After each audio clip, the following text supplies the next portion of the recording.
Cases of asthma are on the rise in Michigan. For some people, asthma is a minor nuisance, but for others, it could be a major problem that interferes with daily activities and may even lead to a life-threatening situation. The Michigan Department of Health reports that about 10% of the population has asthma, but only 50% of adults with asthma report that their condition is well controlled. And Detroit was just ranked 15th among the top 100 most challenging places to live with asthma. That's according to the Asthma and Allergy Foundation of America. Tonight, 7 Action News reporter Faraz Javid explores the reasons behind the rise in cases and what you can do to protect your loved ones. Did you know that on average, we breathe in and out about 22,000 times a day? That's right, our body is fueled by every breath we take without even realizing it. But for people who suffer from asthma, every breath is a blessing.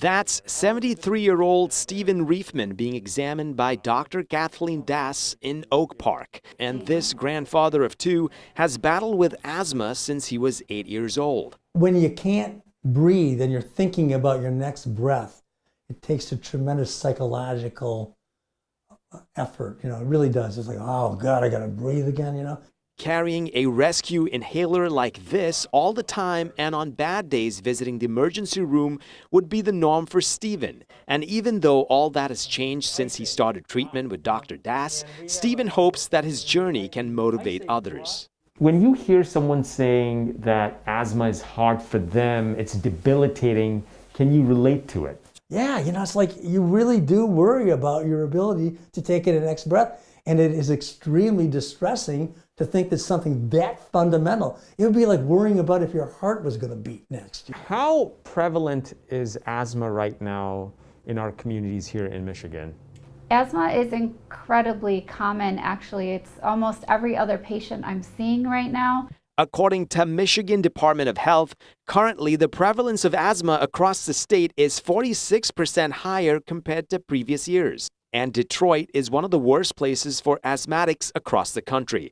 In fact, take a look at this. According to the recent Asthma Capitals Report study, Detroit has the 6th highest asthma-related mortality rate.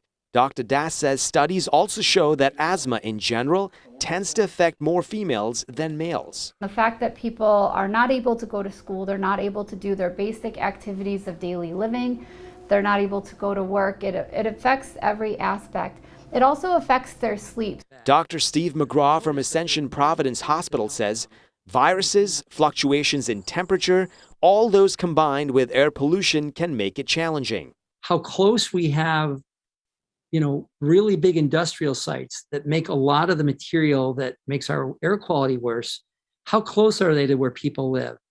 Can we do things to mitigate what comes out of their smokestacks? The American Lung Association's recent state-of-the-art report reveals that Detroit's particle pollution, which directly impacts air quality, recorded more unhealthy days with daily spikes in 2021 and slightly worsened compared to the years prior. I reached out to the Department of Health to see what they were doing to help the community breathe better.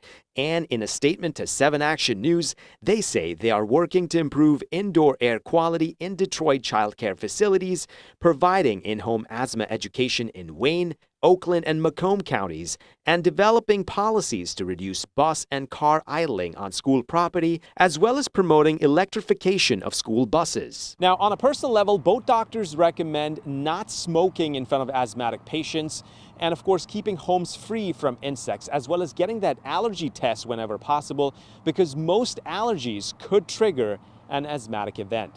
I'm Faraz Javid, 7 Action News.